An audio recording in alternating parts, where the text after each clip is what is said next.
साथियों, आप सभी का इस प्लेटफॉर्म पर स्वागत है। यहाँ पर हम लोग यूपी पीसीएस 2022 जिसकी प्रारंभिक परीक्षा 12 जून 2022 को होनी है, उसके लिए टेस्ट देख रहे हैं। और यह जो टेस्ट हम लोग देखेंगे, यह पीसीएस मंत्रा जो संस्था है, इनके द्वारा जो टेस्ट सीरीज कराई गई है, उसमें से टेस्ट नंबर जो 2 है उसको यहाँ पर हम लोग देखेंगे और इसको 2 पार्ट में करेंगे। पहले पार्ट में 75 क्वेश्चन को, नेक्स्ट पार्ट में 75 क्वेश्चन को। तो यहाँ यह भी ध्यान रखिएगा, ये जो भी प्रश्न हैं आपके जीएस के, ये आपकी केवल पीसीएस की परीक्षा के लिए ही नहीं, बल्कि उत्तराखंड पीसीएस, एमपी पीसीएस या बीपीएससी, इन सभी परीक्षाओं के लिए भी काफ़ी महत्वपूर्ण है। तो चलिए प्रारंभ करते हैं। इसमें पहला प्रश्न है कि निम्नलिखित कथनों पर विचार कीजिए। तो यहाँ पे 3 कथन दिए गए हैं। पहला, भारत में संसदीय शासन व्यवस्था है। बिल्कुल सही बात है। इसे सरकार का वेस्ट मिनिस्टर मॉडल कहा जाता है, ये भी सही है। तीसरा, संसदीय शासन व्यवस्था में कार्यपालिका जो होती है विधायिका से स्वतंत्र होती है, ये कथन गलत है। तो पहला और दूसरा सही है। अब थोड़ा सा इसके बारे में चर्चा कर लेते हैं। तो देखिए, संसदीय शासन व्यवस्था में कार्यपालिका जो होती है अपनी नीतियों और कार्यों के लिए विधायिका के प्रति उत्तरदायी होती है। ठीक है, कार्यपालिका जो है विधायिका के प्रति उत्तरदायी होती है, ना कि स्वतंत्र होती है। इसलिए तीसरा कथन आपका गलत है। भारत में शासन की संसदीय व्यवस्था प्रचलित है। चूंकि इस व्यवस्था का प्रादुर्भाव जो है ब्रिटिश संसद के उद्भव से हुआ माना जाता है, इसलिए इसे शासन का वेस्टमिनिस्टर मॉडल भी कहा जाता है। आगे चलते हैं अगले प्रश्न पर। अध्यक्षीय शासन व्यवस्था के संबंध में निम्नलिखित विशेषताओं पर विचार कीजिए। 3 विशेषताएं हैं। सामूहिक उत्तरदायित्व, नेतृत्व प्रधानमंत्री के द्वारा, एकल सदस्यता। उपर्युक्त में से कौन से अध्यक्षीय शासन व्यवस्था में शामिल नहीं है? तो जो शामिल नहीं है, देखिए, सामूहिक उत्तरदायित्व ये अध्यक्षीय शासन में नहीं शामिल होता है, और आपका नेतृत्व प्रधानमंत्री के द्वारा ये भी नहीं होता। एकल सदस्यता यहाँ पर होती है। तो कौन सही नहीं है? पहला, दूसरा सही नहीं है, ए ऑप्शन। देखिए, अध्यक्षीय शासन व्यवस्था में उत्तरदायित्व का अभाव होता है, जबकि संसदीय शासन व्यवस्था में सामूहिक उत्तरदायित्व पाया जाता है। इसी प्रकार से संसदीय शासन व्यवस्था में शासन का नेतृत्व प्रधानमंत्री के द्वारा किया जाता है, जबकि अध्यक्षीय शासन व्यवस्था में शासन का नेतृत्व राष्ट्रपति के द्वारा किया जाता है। अध्यक्षीय शासन व्यवस्था में मंत्रिपरिषद के सदस्य विधायिका के सदस्य नहीं होते हैं और उनकी सदस्यता एकल होती है। ठीक है, अध्यक्षीय शासन व्यवस्था में। आगे चलते हैं। भारत के राष्ट्रपति के संबंध में निम्न कथनों पर विचार कीजिए। राष्ट्रपति देश का प्रथम नागरिक होता है। बिल्कुल सही है। यह संघीय कार्यपालिका का प्रधान होता है। ये भी सही है। राष्ट्रपति का पद पुनर्निर्वाचन के योग्य होता है। ये भी सही है। तीनों कथन यहाँ पर सही है। डी ऑप्शन सही हो जाएगा। भारतीय संविधान के अनुच्छेद 52 के तहत भारत का राष्ट्रपति संघीय कार्यपालिका का प्रधान होता है और यह देश का प्रथम नागरिक होता है, जबकि आर्टिकल 57 के अनुसार कोई व्यक्ति राष्ट्रपति के पद पर पुनर्निर्वाचन के योग्य होता है। आगे चलते हैं। भारत के राष्ट्रपति के पद हेतु आवश्यक योग्यताओं में से निम्न में से कौन शामिल नहीं है? वह जन्म से भारत का नागरिक हो। ये वाला कथन गलत है। उसका भारत का नागरिक होना आवश्यक है, परंतु वो जन्म से ही भारत का नागरिक हो ऐसा आवश्यक नहीं है। जबकि अन्य कथन 35 वर्ष की आयु पूरी कर चुका हो, सही है। लोकसभा का सदस्य निर्वाचित होने की योग्यता रखता हो, ये भी सही है। कोई लाभ का पद धारण न करता हो, ये भी सही है। आगे चलते हैं। राष्ट्रपति के निर्वाचन के संदर्भ में निम्न में से कौन सा कथन सत्य नहीं है? तो इसका निर्वाचन एक निर्वाचक मंडल द्वारा किया जाता है। सही है। निर्वाचन अप्रत्यक्ष निर्वाचन प्रणाली के द्वारा किया जाता है। ये भी सही है। निर्वाचक मंडल में संसद के दोनों सदनों के सभी सदस्य शामिल होते हैं। ये कथन गलत है, क्योंकि दोनों सदनों के सदस्य शामिल होते हैं, परंतु जो निर्वाचित सदस्य होते हैं वही शामिल होते हैं, न कि मनोनीत सदस्य। इसमें मनोनीत सदस्य जो है वो शामिल नहीं होते, इसलिए सी ऑप्शन आपका गलत हो जाएगा। डी वाला देखते हैं। निर्वाचक मंडल में राज्य विधानसभाओं के निर्वाचित सदस्य शामिल होते हैं। सही है। आगे चलते हैं। निम्न में से कौन सा कथन भारत के राष्ट्रपति के संबंध में सत्य नहीं है? वह उच्चतम न्यायालय के मुख्य न्यायाधीश के समक्ष शपथ लेता है। सही है। इसका वेतन भारत की संचित निधि से दिया जाता है। ये भी सही है। राष्ट्रपति के निर्वाचन संबंधी विवादों का निपटारा भारत निर्वाचन आयोग द्वारा किया जाता है। नहीं, इसका निपटारा जो है उच्चतम न्यायालय के द्वारा किया जाएगा। आर्टिकल 71 के तहत उल्लेखनीय है कि राष्ट्रपति पद हेतु चुनाव जो है वो भारत के निर्वाचन आयोग द्वारा कराया जाता है। तो यहाँ पे सी वाला ऑप्शन सही नहीं है। डी, राष्ट्रपति किसी साधारण विधेयक पर गतिरोध की स्थिति में दोनों सदनों की संयुक्त बैठक बुला सकता है। सही है। अगला है। निम्नलिखित कथनों पर विचार कीजिए। राष्ट्रपति पर महाभियोग का प्रस्ताव संसद के किसी भी सदन में प्रस्तुत किया जा सकता है। बिल्कुल सही है। राष्ट्रपति के खिलाफ महाभियोग एक अर्धन्यायिक प्रक्रिया है। ये भी सही है। राज्य विधानसभाओं के निर्वाचित सदस्य महाभियोग प्रक्रिया में भाग नहीं लेते हैं। सही है। ये भी कथन सही है। तो तीनों कथन सही है। D option. जबकि निर्वाचित सदस्य जो होते हैं विधानसभाओं के, ये इसके चुनाव में पार्टिसिपेट करते हैं और महाभियोग की जो प्रक्रिया है वो आर्टिकल 61 में उल्लिखित है। आगे चलते हैं। भारत के उपराष्ट्रपति के संबंध में निम्न कथनों पर विचार कीजिए। भारत में उपराष्ट्रपति का पद अमेरिका के संविधान से प्रेरित है। सही है। उपराष्ट्रपति राज्यसभा का पदेन सभापति और सदस्य होता है तो ये आधा सत्य है, पदेन सभापति तो होता है परंतु इसका सदस्य नहीं होता है, इसलिए दूसरा वाला कथन आपका गलत हो गया। राष्ट्रपति का पद अस्थायी रूप से रिक्त रहने पर यह कार्यवाहक राष्ट्रपति के रूप में कार्य करता है, ये भी बात सही है। तो यहाँ पे आपका पहला और तीसरा सही है, सी ऑप्शन सही हो जाएगा। आगे चलते हैं, निम्नलिखित पर विचार कीजिए।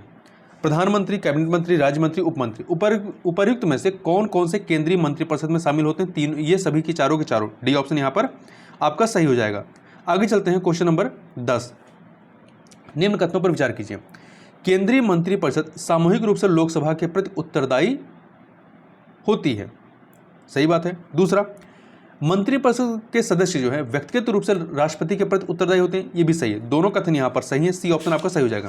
क्वेश्चन नंबर 11 देखते हैं, निम्न में से किस अनुच्छेद के तहत भारत का राष्ट्रपति अध्यादेश जारी कर सकता है? आर्टिकल 123 के तहत।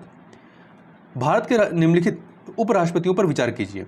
तो देखिए, डॉक्टर जाकिर हुसैन 1962 से 67 तक, फिर इसके बाद आर वेंकट रमन 1987 से 92 और नहीं 1984 से 87, आर वेंकट रमन 1984 से 87, जबकि डॉक्टर शंकर दयाल शर्मा 87 से 92। तो पहला, तीसरा और दूसरा, पहला, तीसरा, दूसरा, सी ऑप्शन। उपराष्ट्रपति को हटाने के लिए प्रस्ताव निम्न में से कहां लाया जा सकता है? राज्यसभा में लाया जा सकता है, ठीक है। आगे चलते हैं, अगला प्रश्न है, राष्ट्रपति और उपराष्ट्रपति दोनों के पद आकस्मिक रूप से रिक्त होने पर कार्यवाहक राष्ट्रपति के रूप में कार्य करते हैं कौन? भारत के मुख्य न्यायाधीश। यदि ये भी उपलब्ध नहीं हो तो उच्चतम न्यायालय के वरिष्ठतम न्यायाधीश कार्यवाहक राष्ट्रपति के रूप में कार्य करते हैं। निम्न में से किस संविधान संशोधन के अंतर्गत मंत्रिपरिषद का आकार और सदस्यों की संख्या निश्चित की गई? आर्टिकल 91 के तहत। 91वें संविधान संशोधन अधिनियम 2003 के तहत किया गया कि मंत्रिपरिषद में प्रधानमंत्री सहित सदस्यों की कुल संख्या लोकसभा की कुल सदस्य संख्या के 15% से अधिक नहीं होगी। आगे चलते हैं, क्वेश्चन नंबर 16, भारत के प्रधानमंत्री के संबंध में निम्नलिखित कथनों पर विचार कीजिए। प्रधानमंत्री की नियुक्ति राष्ट्रपति करते हैं, सही है। प्रधानमंत्री लोकसभा में बहुमत दल के नेता होते हैं, ये भी सही। प्रधानमंत्री को लोकसभा का अनिवार्य सदस्य होना चाहिए, नहीं। प्रधानमंत्री को संसद के किसी सदन का सदस्य होना चाहिए, लोकसभा का अनिवार्य सदस्य होना आवश्यक नहीं है। तो यहां पर आपका पहला और दूसरा सही है, ए ऑप्शन। आगे चलते हैं, किसी व्यक्ति को प्रधानमंत्री पद पर नियुक्त किए जाने पर कितनी अवधि के अंदर संसद के किसी सदन की सदस्यता ग्रहण करनी आवश्यक है? 6 माह के अंदर, 6 माह के अंदर। अगला है, निम्न कथनों पर विचार कीजिए। प्रधानमंत्री व्यवहारिकता भारतीय शासन प्रणाली का सर्वोच्च कार्यकारी अधिकारी होता है, बिल्कुल सही बात है। प्रधानमंत्री मंत्रिपरिषद का प्रधान होता है, ये भी सही है। दोनों कथन यहाँ पर सही हैं। निम्न में से कौन सा कथन भारत के प्रधानमंत्री के संबंध में सत्य नहीं है? वह मंत्रिमंडल की बैठकों की अध्यक्षता करता है, बिल्कुल सही है। यह राष्ट्रपति और मंत्रिपरिषद के बीच संवाद की कड़ी होता है, ये भी सही है, आर्टिकल 78 के तहत। यह सरकार की नीतिगत घोषणाएं करता है, ये भी सही है। यह संसद की संयुक्त बैठक की अध्यक्षता करता नहीं, ये नहीं करता, बल्कि संसद का जो लोकसभा का अध्यक्ष होता है वो करता है। आगे चलते हैं, भारत के निम्नलिखित प्रधानमंत्रियों के संदर्भ में विचार कीजिए। देखिए, इंदिरा गांधी 2 कार्यकाल रहती, 1966 से 74, फिर 80 से 84, ठीक है। विश्वनाथ प्रताप सिंह 1989 से 90, फिर आते हैं चंद्रशेखर 90 से 91, और फिर पीवी नरसिम्हा राव 1991 से 96। इस प्रकार से 1 अर्थात इंदिरा गांधी, फिर विश्वनाथ प्रताप सिंह, फिर चंद्रशेखर, और फिर आपके पीवी नरसिम्हा राव। तो 1, 4, 2, 3 सही हो जाएगा। आगे चलते हैं अगले प्रश्न पर। निम्नलिखित कथनों पर विचार कीजिए। भारत में उप प्रधानमंत्री का पद गैर संवैधानिक है, बिल्कुल सही बात है। वल्लभ भाई पटेल भारत के पहले उप प्रधानमंत्री नियुक्त किए गए थे, ये भी सही है। चौधरी देवीलाल 3 बार उप प्रधानमंत्री रह चुके हैं, नहीं 3 बार नहीं बल्कि 2 बार रह चुके हैं, ठीक है। एक बार बीपी सिंह के समय में और दूसरी बार चंद्रशेखर के कार्यकाल में। तो यहाँ पर पहला दूसरा सही है, सी वाला गलत है। भारत सरकार का सर्वोच्च विधिक अधिकारी कौन होता है? तो ये होता है महान्यायवादी। आर्टिकल 76 के तहत इनके बारे में बात की गई है। भारत के महान्यायवादी के संबंध में निम्न कथनों पर विचार कीजिए। इसकी नियुक्ति राष्ट्रपति द्वारा की जाती है, सही है। यह केंद्रीय मंत्रिमंडल का सदस्य होता नहीं, केंद्रीय मंत्रिमंडल का सदस्य नहीं होता है, ठीक है। इसमें अगला, यह उच्च न्यायालय में भारत सरकार का प्रतिनिधित्व करता है। उच्च न्यायालय और उच्चतम न्यायालय दोनों में करता है या कर सकता है। तो पहला और तीसरा सही है, दूसरा गलत है। महान्यायवादी के संबंध में निम्न में से कौन सा कथन सत्य नहीं है? यह भारत सरकार की विधिक सलाह देता है, सही है। इसे भारत के सभी न्यायालयों में सुनवाई का अधिकार होता है, ये भी सही है। इसे संसद के दोनों सदनों की कार्रवाई में भाग लेने का अधिकार है, ये भी सही है।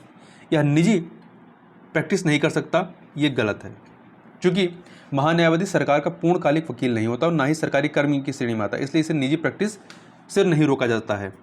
वैज्ञानिक एवं औद्योगिक अनुसंधान परिषद CSIR का अध्यक्ष कौन होता है? तो भारत के प्रधानमंत्री होते हैं। अगला है, निम्नलिखित पर विचार कीजिए, लोकसभा, राज्यसभा, विधानसभा, राष्ट्रपति। तो इसमें देखिए उपरोक्त में से कौन संसद के अंग है? तो संसद के अंग में आपका लोकसभा, राज्यसभा और राष्ट्रपति आते हैं।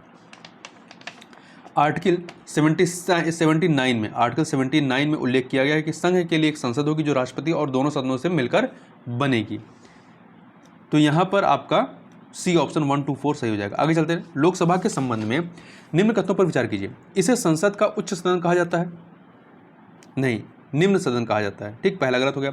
वर्तमान में इसमें 545 सदस्य निर्वाचित होते हैं। देखिए वर्तमान में 545 सदस्य हैं, परंतु ये सबके सब निर्वाचित नहीं होते हैं। ऐसे तो देखा जाए लोकसभा की अधिकतम संख्या कितनी है? 552 है, जिसमें से 530 राज्यों से और 20 जो होते हैं वो संघीय क्षेत्रों से।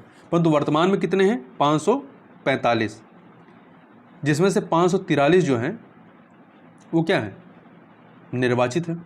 543 जो हैं निर्वाचित हैं। देखिए उल्लेखनीय कि लोकसभा में 2 एंग्लो इंडियन सदस्यों का मनोनयन राष्ट्रपति के द्वारा किया जा सकता था। इस व्यवस्था को जो है अब समाप्त कर दिया गया 104वें संविधान संशोधन अधिनियम 2019 के द्वारा। तो यहाँ पर आपका तीसरा जो है, लोकसभा का कार्यकाल अधिकतम 5 वर्ष होता है, ये सही है। तो यहाँ पर आप देखेंगे तो कौन सा कथन सत्य है? तो डी वाला अर्थात तीसरा वाला कथन सत्य है और दोनों गलत हैं, पहला दूसरा। निम्नलिखित में से कौन सा कथन सत्य नहीं है? लोकसभा सदस्यों का निर्वाचन प्रत्यक्ष निर्वाचन के द्वारा होता है, सही है। लोकसभा निर्वाचन के लिए वैश्विक मताधिकार को आधार बनाएगा, ये भी सही है। लोकसभा की सदस्यता के लिए जन्म से भारत की नागरिकता आवश्यक नहीं, ये भी सही है। लोकसभा की सदस्यता के लिए न्यूनतम आयु 30 वर्ष है, 30 वर्ष नहीं बल्कि 25 वर्ष है। ठीक है, 30 नहीं बल्कि कितनी है? 25 वर्ष है। आगे चलते हैं, आर्टिकल 29 को देखते हैं। क्वेश्चन नंबर 29, अनुच्छेद 102 के अनुसार निम्नलिखित में से कौन संसद के किसी सदस्य की नियोक्ता पर निर्णय ले सकता है? तो कौन ले सकता है? राष्ट्रपति ले सकता है, आर्टिकल 102 के तहत। ठीक है, 102 में संसद सदस्यों की विभिन्न निर्भरताओं का वर्णन किया गया। इस अनुच्छेद में वर्णित किसी आधार पर कोई सदस्य अयोग्यता से ग्रसित होता है तो इस पर निर्णय राष्ट्रपति लेते हैं।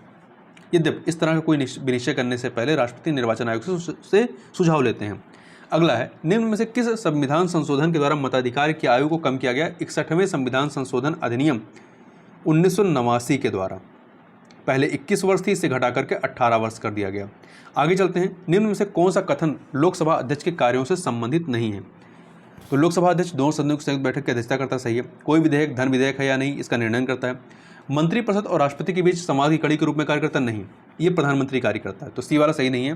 किसी विधेयक पर मत बराबर होने की दिशा में निर्णायक मत देना, ये सही है। आर्टिकल 78 के तहत मंत्रिपरिषद और राष्ट्रपति के बीच संवाद की कड़ी के रूप में कार्य करना प्रधानमंत्री का कार्य है। आगे चलते हैं, क्वेश्चन नंबर 32, संसद के दोनों सदनों की संयुक्त बैठक निम्न में से किस अनुच्छेद के तहत आहूत की जाती है?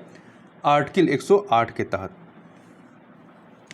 और यहाँ पे साधारण बहुमत के द्वारा प्रस्ताव पारित किए जाते हैं। केंद्रीय मंत्रिपरिषद सामूहिक रूप से निम्न में से किसके प्रति उत्तरदायी होती है? लोकसभा के प्रति उत्तरदायी होती है, बी ऑप्शन। यदि लोकसभा सरकार द्वारा प्रस्तुत बजट को अस्वीकार कर दे तो इसे राज्यसभा में पारित कराकर मान्यता दी जा सकती है, नहीं। दोबारा से नया बजट प्रस्ताव लाया जाता है, नहीं। मंत्रिपरिषद को त्यागपत्र देना पड़ता है, ये सही है, सी ऑप्शन। क्वेश्चन नंबर 35 देखते हैं, धन विधेयक प्रस्तुत किए जा सकते हैं केवल लोकसभा में। ठीक है, आर्टिकल 109 के अनुसार इन्हें राज्यसभा में प्रस्तुत नहीं किया जा सकता है। लोकसभा से पारित होने के बाद ही इसे राज्यसभा में भेजा जाता है। धन विधेयक को लोकसभा में राष्ट्रपति की पूर्वानुमति से प्रस्तुत किया जाता है, जबकि कोई विधेयक धन विधेयक है या नहीं, इस बात का निर्णय लोकसभा अध्यक्ष करता है। आगे चलते हैं, क्वेश्चन नंबर 36, राज्यसभा के संबंध में निम्न कथनों पर विचार कीजिए। इसके सदस्य राज्यों का प्रतिनिधित्व करते हैं, सही है। इसमें अधिकतम 250 सदस्य हो सकते हैं, ये भी सही है। इसमें 12 सदस्य राष्ट्रपति द्वारा मनोनीत होते हैं, ये भी सही है। और ये सब चीज़ें चर्चा की गई हैं आर्टिकल 80 में। तो यहाँ 1, 2, 3 डी ऑप्शन सही हो जाएगा। आगे चलते हैं। राज्यसभा में राज्यों का प्रतिनिधित्व निर्धारित किया गया है जनसंख्या के आधार पर। ठीक है, जनसंख्या के आधार पर राज्यसभा के उप सभापति को हटाया जा सकता है किसके द्वारा? राज्यसभा के सदस्यों के बहुमत के द्वारा। आगे चलते हैं 39 नंबर क्वेश्चन। संविधान संशोधन के संबंध में राज्यसभा को लोकसभा के समान ही अधिकार प्राप्त हैं। आगे देखते हैं। निम्न कथनों पर विचार कीजिए। राज्यसभा एक स्थायी सदन है, सही बात है, ये विघटित नहीं होती है। इसके 1/3 सदस्य प्रत्येक दूसरे वर्ष अवकाश ग्रहण करते हैं, ये भी सही है।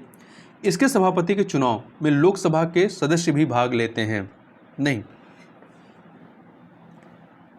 इसके सभापति के चुनाव में लोकसभा के सदस्य भी भाग लेते हैं, जो नहीं, उपराष्ट्रपति होता है ना, उपराष्ट्रपति होता है, तो उपराष्ट्रपति के चुनाव में लोकसभा के सदस्य भी पार्टिसिपेट करते हैं, इसलिए तीसरा भी सही है। 1, 2, 3 तीनों ही सही हैं यहाँ पर। सर्वोच्च न्यायालय में न्यायाधीशों की संख्या में वृद्धि करने का अधिकार किसके पास है? संसद के पास है। सर्वोच्च न्यायालय में तदर्थ न्यायाधीशों की नियुक्ति की जाती है मुख्य न्यायाधीश के द्वारा, राष्ट्रपति की सहमत से मुख्य न्यायाधीश के द्वारा। देखिए, यदि सर्वोच्च न्यायालय को सत्र चालू रखने के लिए आवश्यक गणपूर्ति ना हो, कोरम ना हो, तो अनुच्छेद 127 के तहत राष्ट्रपति की पूर्व सहमत से मुख्य न्यायाधीश द्वारा तदर्थ न्यायाधीशों की नियुक्ति की जाती है।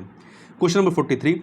भारत सरकार और किसी राज्य के मध्य हुए विवाद की सुनवाई सर्वोच्च न्यायालय के किस अधिकार क्षेत्र के अंतर्गत शामिल किया जाता है? तो ये प्रारंभिक क्षेत्राधिकार के तहत आता है। अगला है, सर्वोच्च न्यायालय के परामर्शी क्षेत्राधिकार का उल्लेख किस अनुच्छेद में किया गया है? तो ये आपका जो किया गया है अनुच्छेद 143 के तहत। संविधान के अनुच्छेद 143 के अंतर्गत सर्वोच्च न्यायालय के परामर्शी क्षेत्राधिकार का उल्लेख किया गया है। इसके अंतर्गत किसी सार्वजनिक महत्व के प्रश्न पर राष्ट्रपति द्वारा मांगे जाने पर सर्वोच्च न्यायालय परामर्श दे सकता है, यद्यपि राष्ट्रपति इस परामर्श को मानने के लिए बाध्य नहीं है। अगला देखते हैं क्वेश्चन नंबर 45। सर्वोच्च न्यायालय के मुख्य न्यायाधीश की नियुक्ति की जाती है आपका राष्ट्रपति के द्वारा। उल्लेखनीय कि न्यायाधीशों की नियुक्ति राष्ट्रपति करते हैं, इनको हटाने का अधिकार संसद के पास है। आगे चलते हैं क्वेश्चन नंबर 46 पर। आपातकाल के निम्नलिखित आधारों पर विचार कीजिए। उपर्युक्त में से किन आधारों पर राष्ट्रीय आपात की उद्घोषणा की जा सकती है? युद्ध और वायु आक्रमण के आधार पर। ठीक है, 46 का ए 1, 2। देखिए, उल्लेखनीय की ऐसी पहले जो था आंतरिक अशांति को भी इसमें शामिल किया गया था, परंतु 44वें संविधान संशोधन के द्वारा उसे हटा दिया गया। अगला है, संसद द्वारा अनुमोदित राष्ट्रीय आपात की उद्घोषणा प्रवर्तन में रह सकती है। संसद द्वारा अनुमोदित राष्ट्रीय आपात की उद्घोषणा प्रवर्तन में रह सकती है 6 माह तक। ठीक है, राष्ट्रपति द्वारा घोषित करने के पश्चात आपातकाल की उद्घोषणा को संसद के दोनों सदनों के अनुमोदन की आवश्यकता होती है। एक बार अनुमोदन प्राप्त हो जाने के पश्चात आपातकाल की उद्घोषणा 6 माह तक प्रवर्तन में रहती है। आगे देखते हैं। यदि कोई राज्य संघीय कार्यपालिका द्वारा दिए गए किसी निर्देश का पालन करने में असफल रहता है तो क्या होगा? वहाँ पर राष्ट्रपति शासन लगाया जा सकता है। ठीक है, आर्टिकल 365 के तहत ऐसा प्रावधान है। वित्तीय आपातकाल की उद्घोषणा किया गया है, एक बार भी नहीं किया गया है, और वित्तीय आपातकाल आर्टिकल 360 के तहत दिया गया है। राष्ट्रीय आपात की उद्घोषणा वापस की जा सकती है, इसको लोकसभा के साधारण बहुमत से वापस कर सकते हैं।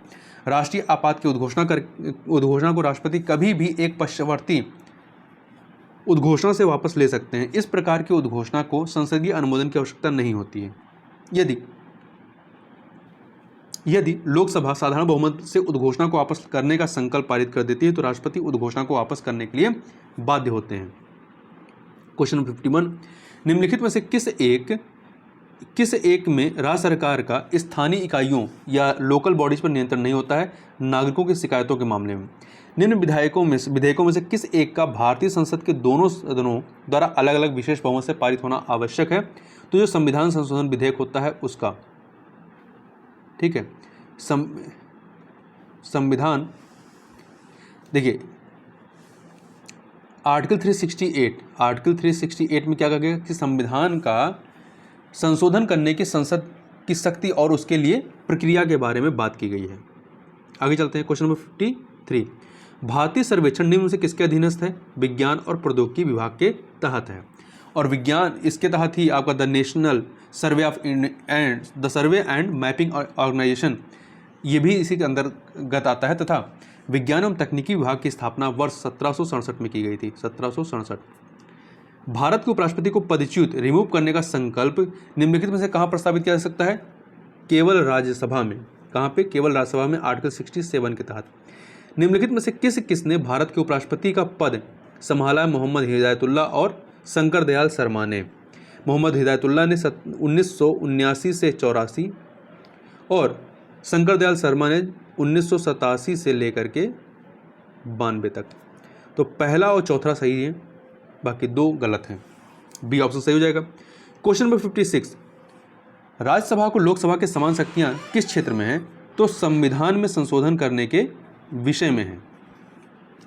आर्टिकल 368 के अनुसार संविधान संशोधन विधेयक संसद के किसी भी सदन में पेश किया जा सकता है और यह विधेयक दोनों सदनों में विशेष बहुमत से पारित होना आवश्यक है, जबकि मंत्रिपरिषद लोकसभा के प्रति उत्तरदायी होती है, राज्यसभा के प्रति नहीं, इसलिए सरकार को हटाने के विषय में इसका अधिकार नहीं है। और वहीं कटौती का प्रस्ताव जो है वो केवल लोकसभा में प्रस्तुत किया जा सकता है। और अगला आर्टिकल 312 के अनुसार राज्यसभा 2/3 बहुमत से प्रस्ताव पारित करके नई अखिल भारतीय सेवाएं स्थापित करने का अधिकार केंद्र सरकार को दे सकती है। तो इसमें विशेषाधिकार है इसको। आगे चलते हैं। उच्च न्यायालय के न्यायाधीशों की पेंशन दी जाती है भारत की संचित निधि से। इनका जो वेतन होता है या जो स्टाफ का वेतन एवं भत्ते तथा प्रशासनिक खर्च होता है वो राज्य की संचित निधि पर जाता है, जबकि इनका पेंशन जो होता है वो भारत की संचित निधि पर जाता है। निम्नलिखित में से कौन सी समितियां पंचायती राज से संबंधित हैं? तो इसमें के संथानम समिति, जी राजा रामचंद्रन समिति, श्रीमती दया चौबे समिति और थुंगन समिति, ये सभी के सभी जो हैं इसमें पंचायती राज से संबंधित हैं। सी ऑप्शन आपका सही जगह। देखिए, के संथानम समिति जो है ये 1965 में पंचायती राज चुनाव के मामले में सुझाव के लिए इन्होंने इस समिति का गठन किया गया था। वहीं जी रामचंद्रन समिति का गठन 1966 में पंचायती राज प्रशिक्षण केंद्रों के मामले में सुझाव के लिए किया गया था। और वहीं पर श्रीमती दया चौबे समिति जो है ये 1976 में सामुदायिक विकास एवं पंचायती राज का सुझाव के उद्देश्य किया गया था। और थुंगन समिति का गठन 1988 में राजनीतिक और प्रशासनिक ढांचे की जांच करने के उद्देश्य से किया गया था। इस समिति ने पंचायती राज को मजबूत बनाने एवं उन्हें संवैधानिक मान्यता प्रदान करने के लिए सुझाव दिए थे। आगे चलते हैं क्वेश्चन नंबर 59 पे। संविधान द्वारा मान्यता प्राप्त भाषाओं से संबंधित अनुसूची कौन सी है? अनुसूची 8 है। कौन सी है? अनुसूची 8 है। अगला है, निम्नलिखित में से किस संविधान के किस अनुच्छेद में अखिल भारतीय सेवाओं का प्रावधान है? आर्टिकल 312 में। निम्नलिखित में से किस संविधान का कौन सा अनुच्छेद संसद के दोनों या दो से अधिक राज्यों के लिए एक ही उच्च न्यायालय की स्थापना की शक्ति प्रदान करता है? तो ये प्रदान करता है आपका अनुच्छेद 231, आर्टिकल 231। अधिकारों से असंगत विधियों का सजग प्रहरी किस अनुच्छेद को बनाया गया है? आर्टिकल 13 को। इसके तहत क्या कहा गया कि मूल अधिकारों से असंगत या उनका अल्पीकरण करने वाली विधियां। अगला है, निम्नलिखित में से कौन सा अनुच्छेद यह स्पष्ट करता है कि राज्य के मंत्रिमंडल का सामूहिक उत्तरदायित्व विधानसभा के प्रति होगा? तो ये करता है आर्टिकल 164। 65 क्या कहता है? 64 नंबर क्वेश्चन क्या कहता है? सर्वाधिक विधानसभा सदस्य संख्या वाले शीर्ष राज्यों का सही क्रम क्या है? तो देखिए, इसमें आपका उत्तर प्रदेश 403 सदस्य विधानसभा में, पश्चिम बंगाल 249, महाराष्ट्र 288, बिहार 243। आगे चलते हैं। न्यायाधीश का एक उच्च न्यायालय से दूसरे उच्च न्यायालय में स्थानांतरण करता है कौन? तो ये राष्ट्रपति के द्वारा किया जाता है। भारत के मुख्य न्यायाधीश से परामर्श के बाद राष्ट्रपति एक न्यायाधीश का स्थानांतरण एक उच्च न्यायालय से दूसरे उच्च न्यायालय में कर सकता है। संविधान के किस भाग के अंतर अधीनस्थ न्यायालयों का उल्लेख किया गया है? देखिए, एक सेकंड। भाग जो 4 है, भाग 4 में क्या है? उसमें है आपके राज्य के नीति तत्व। 5 में क्या है? इसमें आपका संघ है, राज्य क्षेत्र है, संघ है, राज्य क्षेत्र नहीं। भाग 6 में क्या है? भाग 6 में आपका राज्य है, भाग 6 में राज्य है। और इसी के तहत राज्य सरकारें, राज्य कार्यपालिका, राज्य विधानमंडल, राज्यपाल की विधायी शक्तियाँ, राज्यों के उच्च न्यायालय, अधीनस्थ न्यायालय, इन सब की चर्चा किया गया। जबकि आपके भाग 9 में क्या है? पंचायतों का बारे में बात की गई है। वर्ष 1953 में न्यायमूर्ति फजल अली की अध्यक्षता में गठित राज्य पुनर्गठन आयोग के अन्य सदस्यों में कौन शामिल थे? तो इसमें ये 3 सदस्यीय कमेटी थी। अध्यक्ष फजल अली थे। इसके अतिरिक्त इसमें पट्टाभ सीतारमैया और हृदयनाथ कुंजरू, नहीं, पट्टाभ सीतारमैया नहीं थे, KM पनिकर और हृदयनाथ कुंजरू भी शामिल थे। आगे चलते हैं। निम्नलिखित में से किस निकाय या निकायों का संविधान में उल्लेख नहीं है? तो राष्ट्रीय विकास परिषद, नीति आयोग, क्षेत्रीय परिषद, इन तीनों का उल्लेख संविधान में नहीं किया गया है। ठीक है, तो देखिए 1 अक्टूबर 1953 को 1 अक्टूबर 1953 नहीं 68 देख रहे हैं, राष्ट्रीय विकास परिषद व नीति आयोग का गठन कार्यपालिका के आदेश से हुआ। अतः यह ना तो संवैधानिक निकाय है और ना ही सांविधिक निकाय है। जबकि क्षेत्रीय परिषदों का गठन जो है ये राज्य पुनर्गठन अधिनियम 1956 के तहत किया गया था। अतः ये सांविधिक निकाय है परंतु संवैधानिक निकाय नहीं है। स्थानीय स्वशासन की सर्वोत्तम व्याख्या की जा सकती है कि यह लोकतांत्रिक विकेंद्रीकरण, एक प्रयोग है लोकतांत्रिक विकेंद्रीकरण का। यहाँ पे हमें सुमेलित करना है। तो देखिए आपका सिक्किम को पहले मिलाइए। सिक्किम अनुच्छेद 3, सिक्किम जो है ये अनुच्छेद 371 4 से मिला दीजिए। नागालैंड की बात करें तो नागालैंड का 371 का, नागालैंड का 371 का अर्थात 2 हो जाएगा। और वहीं पे आपका मिजोरम का देखें, मिजोरम का 371 6, 371 6 1 बचा 3। असम का 371 खा 3। तो ये आपका क्या हो जाएगा 4213, 4213 अर्थात डी ऑप्शन। संविधान का कौन सा भाग पंचायतों से संबंधित है? कौन सा भाग पंचायतों से संबंधित है?